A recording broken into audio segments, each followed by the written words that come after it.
Kerajaan Kedah kalau ambil daripada tahun 1136, usia kita sudah 1000 tahun umur ni Kedah ni.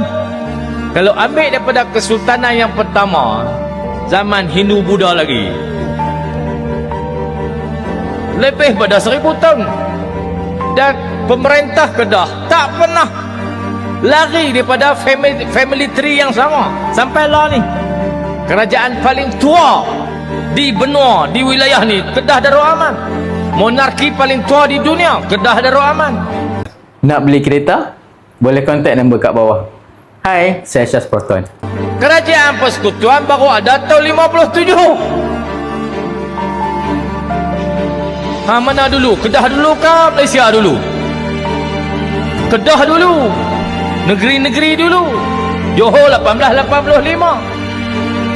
Perak Selangor ni tahun 1700. Kita sebelum 1136. Semua kerajaan ni dah ada. Mari British lepas dia jajah semua ni, dicadangkan